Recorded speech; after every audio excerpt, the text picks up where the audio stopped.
नमस्कार आदाब, आप देख रहे हैं ऑन रिकॉर्ड मेरा भाईंदर। केवल एक महिला के कारण मेरा रोड का ये शांति नगर इलाका अब अशांति नगर बन चुका है। आए दिन यहाँ पर हॉकर्स और दुकानदारों के बीच में हमरी तुमरी होती है। पुलिस को यहाँ पर कानून व्यवस्था संभालने में काफ़ी दिक्कतें आती है और ऐसे में महानगर पालिका का जुल्म ये होता है कि महानगर पालिका के अब महिलाएं बाउंसर भी इन हॉकर्स पर हाथ उठाने लगी है, उनके साथ में हाथापाई करने लगी है। इस तरह के आरोप आज लगाए हैं यहाँ के स्थानीय हॉकर्स ने। बताया जा रहा है कि आज जब यहाँ पर हॉकर्स अपनी दुकानें लगाने के लिए आए तब महानगर पालिका ने पहले से जो तैयारी कर रखी थी कि यहाँ पर किसी भी हॉकर्स को बैठने नहीं दिया जाएगा। जब यहाँ पर हॉकर्स बैठने लगे तब महानगर पालिका के अधिकारियों ने मिलकर इन हॉकर्स को बैठने से मना किया। यहाँ तक कि महाराष्ट्र सुरक्षा बल की जो महिलाएं कर्मचारी है उन्होंने यहाँ की महिलाओं के साथ में हाथापाई की, उनके साथ में मारपीट की, ऐसा आरोप लगाया गया है। इस दौरान बात इतनी ज़्यादा बढ़ गई कि यहाँ पर उपायुक्त मारुति गायकवाड़ आए और उन्होंने हॉकर्स यूनियन के जो अध्यक्ष है दया शंकर सिंह उन्हें यहाँ पर बुलाया, तलब किया और यहाँ पर आकर एक पीसफुली बातचीत हुई है। और इस हॉकर्स और दुकानदारों के मसले को लेकर कल यानी शनिवार के दिन एक मीटिंग होगी जिसमें तय किया जाएगा कि आगे क्या किया जाए।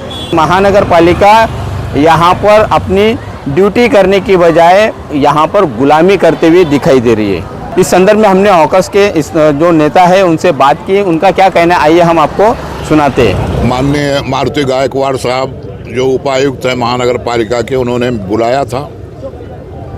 मैं समझा कोई मीटिंग करने के लिए, सभा करने के लिए बुलाया था। उन्होंने एक हमको पत्र दिया। पत्र में दिया कि मीरा रोड का सेक्टर 1 और सेक्टर 2 ये नॉन हाकिंग जोन है, इसमें धंधा नहीं करने दिया जाएगा। ये पत्र हमको दिया। वो पत्र लेकर के मैं जा ही रहा था ऑफिस कि मालूम पड़ा कि इनके लोग आ गए और फेरी वालों को उठा रहे हैं। वो सुन करके मुझे यहाँ पर आना पड़ा। कोर्ट प्रोटेक्ट करता है। माननीय प्रधानमंत्री ने फेरी वालों को, जो कोरोना में काफ़ी धंधा बंद था और उनके पास फिर से धंधा चालू करने का पूंजी नहीं थी, वो पूंजी दिया सरकार ने कि फिर से धंधा चालू करो, और साथ में प्रोविजनल वेंडिंग सर्टिफिकेट दिया। वो होते हुए कोई तुम्हारे ऊपर कार्रवाई नहीं करेगा, ऐसा आश्वासन दिया। आपको विश्वास नहीं होगा, पूरे भारत में स्ट्रीट वेंडर्स, पथ विक्रेता के खिलाफ कहीं कार्रवाई नहीं हो रही है। पूरे भारत में सब जगह उनको स्टॉल बना के दिया जा रहा है। प्रोविजन वेंडिंग सर्टिफिकेट के अंतर्गत उसको हाकिंग जोन बना करके दी जा रही है। केवल मीरा भाईंदर महानगर पालिका एक ऐसी है, वहाँ पर भी स्टेशन पर कार्रवाई नहीं हो रही है। महानगर पालिका का जो मार्केट है 150 मीटर तक विसिनिटी वो प्राइवेटेड है, वहाँ कार्रवाई नहीं हो रही है। मंदिर, मस्जिद, गिरजाघर, गुरुद्वारा के खिलाफ के फेरी वाले कार्रवाई नहीं हो रही है। 1 number 2 number, sector number 1 number, sector number 1 2 number, पता नहीं उपायुक्त से कोई दुश्मनी है या क्या है, हमको समझ में नहीं आ रहा। खाली यहीं पर कार्रवाई हो रही है। नाम तो मैं भी सुनता हूँ, नाम आता है, लेकिन उन्होंने जहाँ पर भाषण दिया था उसमें उन्होंने कहा था हम अनऑथराइज फेरी वालों को नहीं बैठने देंगे। I don't know what the definition of unauthorise. Unauthorise क्या उनका मतलब है? ऑथराइज किसको मानती हैं, अनऑथराइज किसको मानती हैं? यहाँ तो कोई अनऑथराइज है नहीं। 1/5/2014 के पहले से सब लोग धंधा करने वाले हैं, अनऑथराइज का सवाल ही नहीं उठता है। हाँ, अगर कोई परसों, कल, 1 महीने, 1.5 महीने में धंधा शुरू किया हो, उसके खिलाफ कार्रवाई हो तो मैं भी कुछ नहीं बोल सकता। मैं ये नहीं कह रहा हूँ कि पूरा महानगर पालिका, पूरा या मुंबई या मीरा भाईंदर महानगर पालिका के क्षेत्र नए नए फेरी वालों से भर जाए। मैं भी ये नहीं चाहता। केवल 2.5%, 2.5% जो यहाँ की पॉपुलेशन है उसका 2.5%, ये the street vendors protection of livelihood and regulation of street vending act 2014 में है कि 2.5% फेरी वालों को लाइसेंस दिया जाना चाहिए। मेरी समझ से भी 1.5% भी नहीं है। बहरहाल वो आगे की बात है, सरकार क्या करती है क्या नहीं करती है। लेकिन जो पहले से है 1/5/2014 के पहले से है, जिनको सुप्रीम कोर्ट ने, हाई कोर्ट ने प्रोटेक्ट किया है, कम से कम उनको तो धंधा करने दो। अगर एक बार मैं समझ जाता तो मैं या तो फेरी वालों से बोलता भैया हट जाओ यहाँ से, या तो मैं तो ये सोच रहा हूँ कि मुंबई और मीरा भाईंदर महानगर पालिका में जितने फेरी वाले धंधा करते हैं, थोड़े दिन के लिए सबको ये सेक्टर 1 और 2 में ला कर मैं बैठाता हूँ।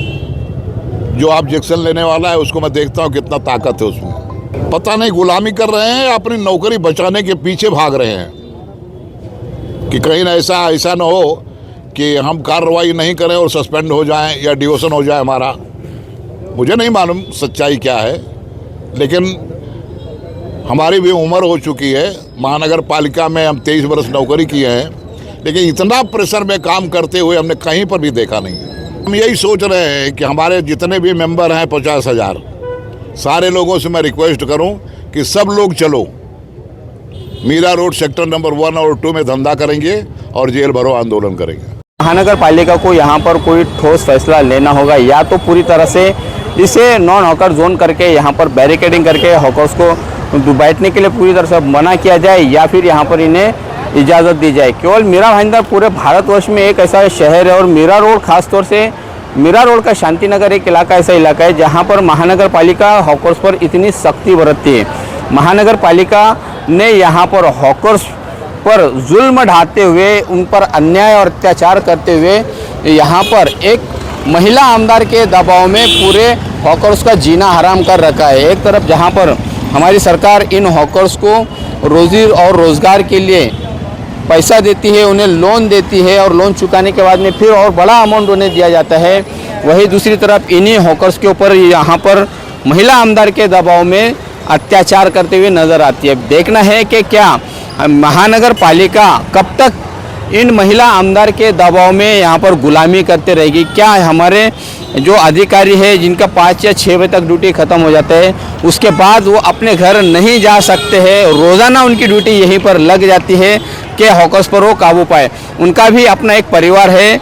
हमारे मनपा प्रशासन में बैठे जो अधिकारी है, जो कर्मचारी है, उनका भी घरदार है, वो भी अपने घर पर सुकून से रहना चाहते हैं। लेकिन उस महिला आमदार ने हमारे शहर के यहाँ के जो स्थानीय हॉकर्स है, जो मनपा प्रशासन के अधिकारी और कर्मचारी है, इन सब का जीना हराम कर रखा है इन हॉकर्स और दुकानदारों के मामले के चक्कर में।